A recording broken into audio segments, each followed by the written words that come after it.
الحمد لله، شكر لله، وثناء لله، والصلاة والسلام على رسول الله صلى الله عليه وسلم.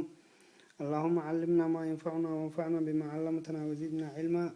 سبحانك اللهم لا علم لنا إلا ما علمتنا إنك أنت العليم الحكيم. أما بعد، عن أبي موسى الأشعري رضي الله عنه عن النبي صلى الله عليه وسلم قال: مثل الذي يقرأ القرآن كالأرتجة، ريحها طيب وطعمها طيب، والذي لا يقرأ القرآن كالتمرة، طعمها طيب ولا ريح لها.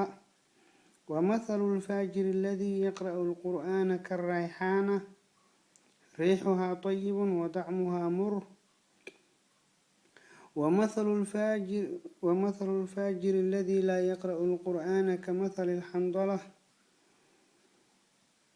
لا دعمها مر ولا ريح لها. رواه البخاري. حديث كان إن شاء الله تعالى شرحي سوق هذا دونا. قفك مؤمن كاي النبي صلى الله عليه وسلم وحكو شبهي مؤمن كاي قارئ القرآن كأه فواكه الإرادة أرتجة، فاكهة الإرادة أرتجة أيكم مثل النبي صلى الله عليه وسلم. باش أرتجة الإرادة وحال هاي وأدقونتهاي وين macaantahay. marka qofka muuminka ay qaariyo quraanka sidaas oo kale weeyaan. Waxa la yiraahday faakihooyin kale ayaa jira oo udgoon oo macaan. Sababta marka urtujada loogu shabahay qofka muuminka macnaha ku jira ayaa wuxuu yahay xadiiskan sharxiisa ayuu ku soo qaadanayaa imaamka sharaxa Bukhariga iska leh ابن حجر العسقلاني كتاب كيس فتح الباري أيو كسو قادنا يا وحوليه هاي ارتجد سببت اللوغو مثل يقفك مؤمن كقارئ القرآن كأه يعني وحا كدحي علاقات أيا كدحيو علاقات كاس كدحي وحا كمده باش ارتجد الإرادو وحا الله فواكيه كلو أيا لمده oo udgoon oo udug iyo macaan bay isku leh, laakiin sidii tufaax oo kale. laakiin urtujada waxay khaas ku tahay oo loogu shabahay qofka muuminka ee qaari'ul quraanka ah guriga ay ku jirto waxaa lahay shaydaanka ama jinka uma soo dhawaado. wakadaalika qofka muuminka ee qaari'ul quraanka shaydaan ama jin uma soo dhawaanayo meesha uu joogo. marka urtujada sidaas ayaa loogu shabahay. waxaa kaloo la dhahaa urtujada miraha ku dhex jiro way cad yihiin. meeshaasna waxay iska shabahaan qofka muuminka qalbigiisa wuu cad yahay wuuna nuurayaa. waxaa kaloo la yiraahdaa urtujada waxaa la yiraahdaa waxay kaloo ay leedahay oo usii dheer jirmi adag iyo taawasho maaragtay jilcan iyo qurux mandar wanaagsan oo way ku farax gelinaysaa marka aad fiirinaysid. waa qurux ay leedahay. intaas oo dhan waxay iska shabahan qofka muuminka. marka qofka muuminka ee qaari'ul quraanka waxa lagu shabahay urtujada macnaha xigmadaas ayaa ku jirta ayuu leeyahay imaamka sharaxay kitaabka Bukhariga ibn Hajar al-Asqalani. waxaa kaloo maaragtay qofka muuminka ah ee quraanka aan aqrin waxaa lagu shabahay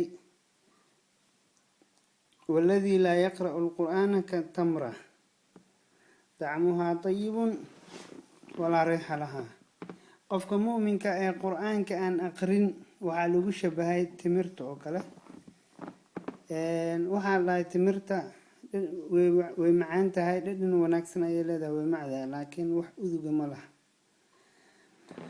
marka waxaa la dhahaa qofka muuminka sifo oo laazimta ayuu leeyahay oo ah dhadhanka.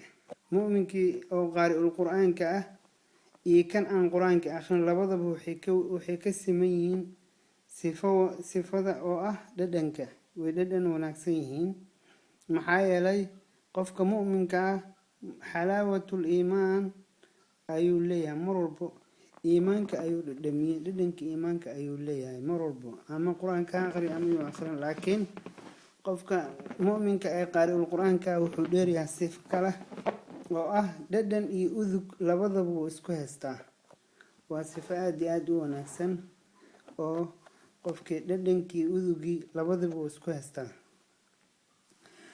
timirta laakiin waxaa la yidhahdaa waxay leedahay dhadhan laakiin udug ma laha udgoon ma laha